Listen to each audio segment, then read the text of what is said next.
Assalamualaikum warahmatullahi wabarakatuh. Perkenalkan, nama saya Nurul Husna dengan NIM 1807031000. Di sini saya akan menjawab beberapa pertanyaan. Untuk pertanyaan yang pertama, jelaskan perbedaan antara waduk dan danau secara karakteristik dan ekologi.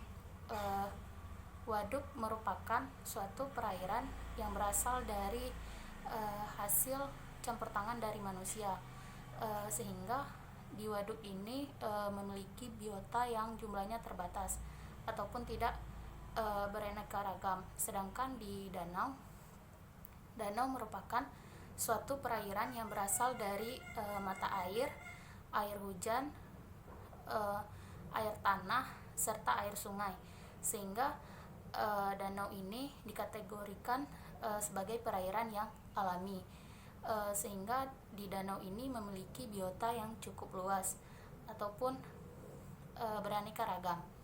Kemudian lanjut ke pertanyaan yang kedua. Sungai memiliki bagian hulu, bagian tengah, dan bagian hilir. Benarkah ketiga bagian ini memiliki ekosistem yang sama?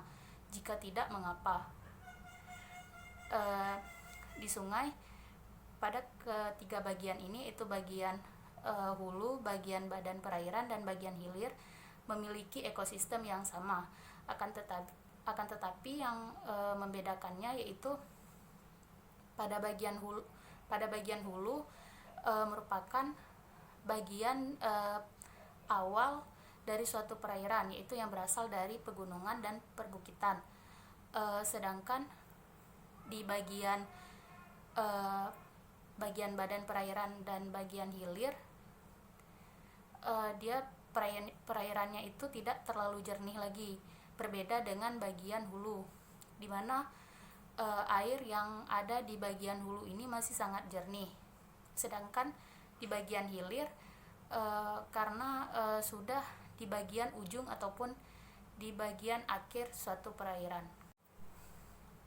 Selanjutnya, pertanyaan yang ketiga, jika tidak dikelola dengan baik, maka waduk akan mengalami eutrofikasi. Jelaskan mekanisme terjadinya eutrofikasi dan apa dampaknya bagi biota di perairan. Jadi eutrofikasi ini merupakan suatu pencemaran yang terjadi pada perairan, khususnya perairan air tawar, di mana pencemaran ini disebabkan oleh adanya limbah fosfat yang terkandung ke dalam suatu perairan, sehingga limbah fosfat ini dapat mengakibatkan beberapa biota akuatik akan menjadi punah. Selanjutnya, pertanyaan yang keempat, benarkah zona litoral lebih rentan tercemar dibandingkan dengan zona lainnya? Sedangkan zona litoral ini memiliki keanekaragaman yang tinggi. Jawabannya, zona litoral merupakan jawabannya tidak, karena zona litoral ini merupakan zona yang berada di kawasan tepi, sehingga zona ini sangat produktivitas,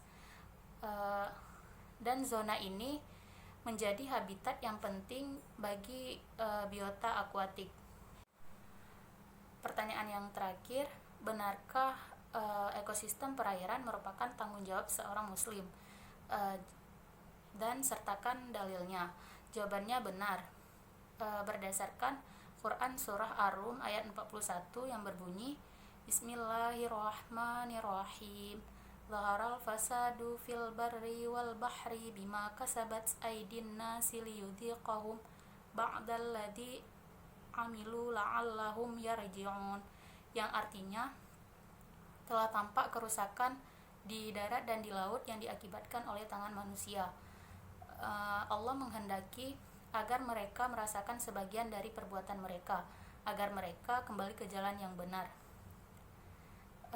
Dari ayat ini dapat kita simpulkan bahwasanya pentingnya seorang muslim ini menjaga ekosistem perairan, karena dari ekosistem perairan ini sangat banyak manfaatnya yang bisa dimanfaatkan sebagai pemenuhan dalam kehidupan sehari-hari. jika terjadinya kerusakan terhadap ekosistem perairan ini, maka imbasnya juga akan kembali kepada manusia lagi. Sekian penjelasan dari saya. Assalamualaikum warahmatullahi wabarakatuh.